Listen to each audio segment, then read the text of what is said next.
It is my pleasure and an honor to introduce Cum Laude graduate of the class of 2006, my friend Hillary Busis.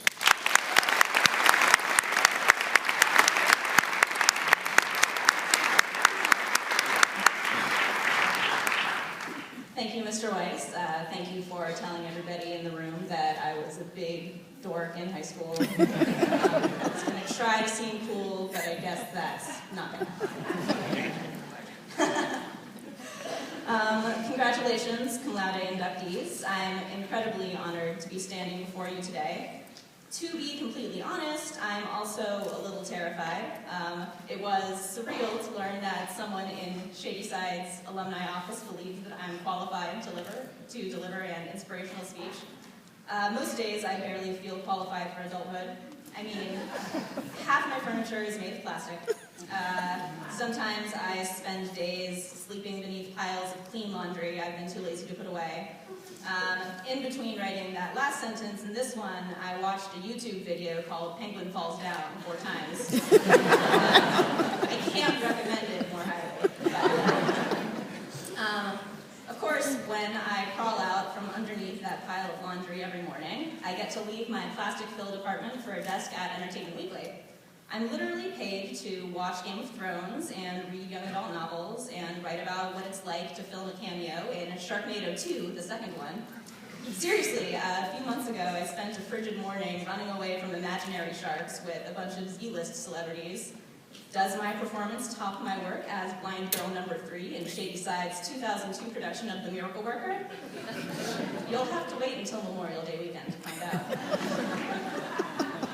Even after 2 years at EW, it's hard to believe that someone gives me American dollars to analyze television shows and interview celebrities. If you had told me on the day that I was inducted into the Cum Laude Society 8 years ago that someday I'd have my very own office at a major national magazine, an office with a TV in it, no less, I probably wouldn't have believed you. I also probably would have made fun of you on AOL Instant Messenger later that day, because that's what we did in the year 2006, and also because 18-year-old Hillary was kind of a jerk. I distinctly remember sitting on this very stage, alternately listening to Shady Side alum Christine Lim deliver a speech about passion and commitment, and wondering if any of the snacks at the reception would be kosher for Passover. Spoiler alert, they're not good. But it was great to receive the validation of Cum Laude in a season of uncertainty. As all of you know all too well, April brings with it a flood of college acceptances and rejections. The rejections are terrible for obvious reasons. The acceptances are in some ways even scarier, because getting one changes college from an abstract idea to a life-altering certainty. Despite my cum laude-worthy GPA and an extracurricular resume so padded it could be sold at Victoria's Secret, good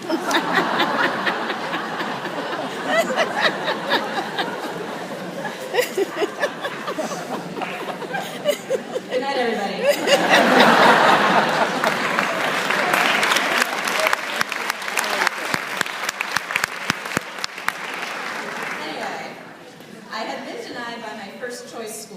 For the second time after being deferred in the winter, and I was feeling fairly ambivalent about my other options. I know if first world problems had been invented during the Bush administration, I would have been their poster girl.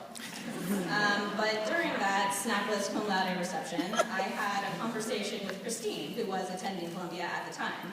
When she heard that I had recently been accepted to the college, she strongly encouraged me to follow in her footsteps. Her advice, plus a visit to the school in which I immediately bonded with a bunch of like-minded nerds, led me to choose Columbia, and as I soon discovered, it turned out that my second choice college was the absolute best place for me. I guess what I'm trying to say is, don't apply to Yale. Actually, but seriously folks, I'm struck by how rejection can end up being a blessing in disguise. Looking back, I found that some of my most valuable experiences have come as a direct result of failure, or at least what I perceived to be failure in the moment. Take the time a one-legged woman pushing a baby carriage beat me in a 5K. Actually don't. I didn't learn anything from that. Instead, I'll start with the end of my junior year at Shady Side, when my final report card revealed that Dr. Brill was kicking me out of chamber choir. That's right, Dr. Brill, I remember. At that point, I'd been singing in chamber for 2 years. My sight reading skills were on par with blind girl number 3's. And I practiced my music outside of class approximately never. But even so, I was taken aback to read that Dr. Brill wanted to transfer me back to concert choir, which, unlike chamber, didn't require auditions. But what I didn't immediately realize was that chamber choir just happened to meet at the same time as gender history, a class for which my schedule suddenly had space. And as luck would have it, gender ended up being the single most transformative experience of my academic life, college classes included. In the hands of Dr. Jeff Suzik, history was much more than facts and dates. He taught us that there's really no such thing as history with a capital H, a single, all-encompassing account of everything that's happened throughout the course of human existence. Determining which events should be considered historically significant is entirely a matter of perspective, and the version of the truth that most of us are taught from elementary school on is only one way of viewing the past. Gender was also where I first learned about the concept of social constructs, things that seem normal and innate but have actually been consciously invented, like the idea that blue is a masculine color while pink is a feminine color. Gender is a social construct, race is a social construct, normality itself is a social construct. You should all really be taking notes because if you're a humanities major in college, you're going to spend a lot of time talking about this, or at least rolling your eyes while some kid from New Jersey talks about this. They're always from New Jersey. On second thought, maybe you should just go for free med.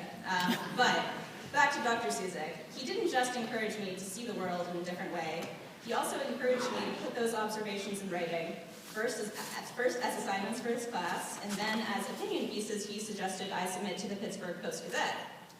Much to my surprise, the paper actually wanted to print my musings about Cosmopolitan's strange brand of feminism, and that one day when the tennis team all wore matching Hooters t-shirts to practice. If I hadn't been kicked out of the choir, I wouldn't have finished out the year with 3 published articles to my name. Sure, those op-eds didn't exactly endear me to the tennis team, and they may have been why my classmates voted me most opinionated in our senior yearbook, which I'm still not sure was meant as a compliment. But without the confidence boost of those articles, I wouldn't have had the guts to keep trying to write once I got to Columbia, where true to form, I continued failing upward. Like anything that has its own alumni association, Columbia's student newspaper, The Spectator, is in the business of manufacturing true believers. Using a delightful combination of sleep deprivation and Stockholm Syndrome, the paper convinces everybody involved that there's nothing more important than becoming a spec editor, spending all your time editing the spec, and then, at the end of every winter semester, decreeing which of your classmates will get the chance to repeat the cycle. That process is called turkey shooting, because it happens around Thanksgiving and is about as pleasant as being shot in the face. Somehow I didn't mind. Each year, I dutifully turkey shot for a different spec job. Each year, like clockwork, I ended up with a pile of singed feathers. Every single time I ran, I ended up getting a position exactly one rung beneath the one that I had wanted so desperately. I was like the Beyonce of failure. Of course, there was a silver lining to my many defeats. Because I was never important enough to be in the Spectator's inner circle, I had plenty of time left over to actually do the reading for my classes and watch every single episode of Gossip Girl, which ended up being way more relevant to my career than it had any right to be. My limited involvement with the paper also gave me an opportunity to pursue a number of internships both in New York City and abroad. As a matter of fact, it was during my summer working at a magazine in Hong Kong that I ended up achieving my greatest failure yet. Hong Kong struck me as a funhouse mirror version of Manhattan, the same basic template with a few minor, uncanny tweaks. Like New York City, the city's streets were filled with scaffolding. Unlike New York, all the scaffolding was made of bamboo. The subway was suspiciously clean and efficient. The street corners were crowded with loud, pushy vendors hawking their wares, but instead of caricatures or knockoff Chanel bags, they were selling dried crustaceans. It was my job to venture out into this strange, fascinating city and find restaurants, events, and performances to write about, all somehow without betraying how little I knew about local culture or customs. This would have been daunting enough at a well-staffed, smoothly run publication, but at this magazine, it was nearly impossible. What I hadn't known before I came to Hong Kong is that the site of my internship employed exactly 3 people. Every masthead was padded out with a group of fake names, including obvious frauds like Lara Croft and Gong Li. Nearly every article within was written by unpaid interns, most of whom, like me, knew exactly nothing about Hong Kong. My boss, who I'm going to call Voldemort, was a moody ogre of a Brit who looked exactly like one of the big, unfriendly giants who torments Roald Dahl's BFG.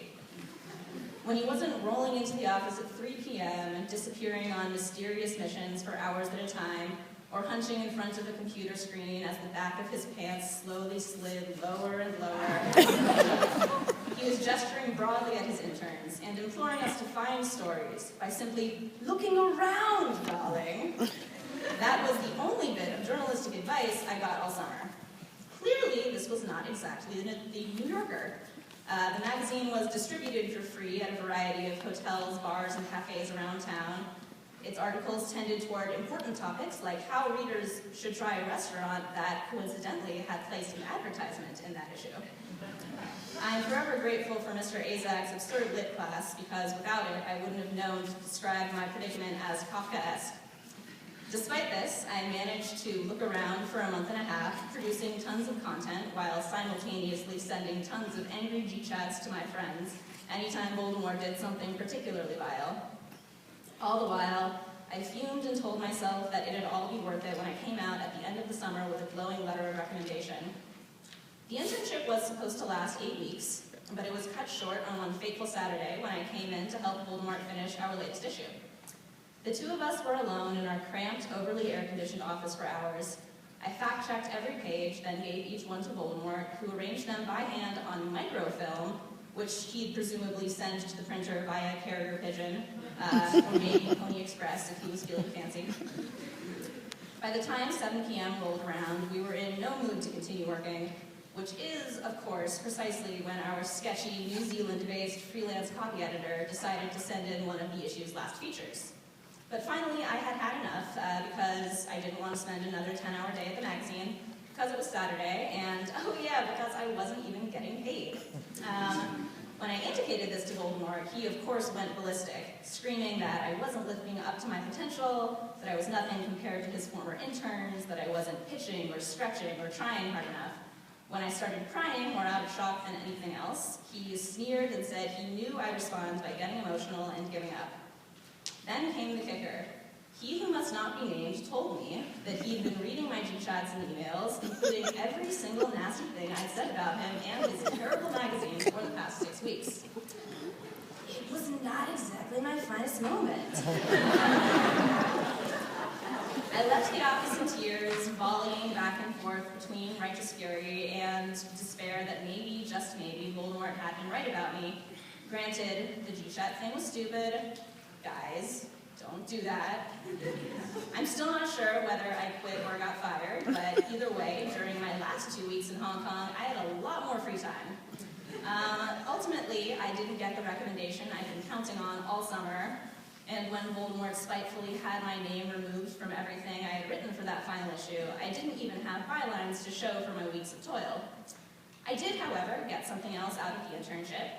It taught me the importance of standing up for myself before it was too late, and how to be at peace with the fact that sometimes, no matter how hard you try, you still end up falling short.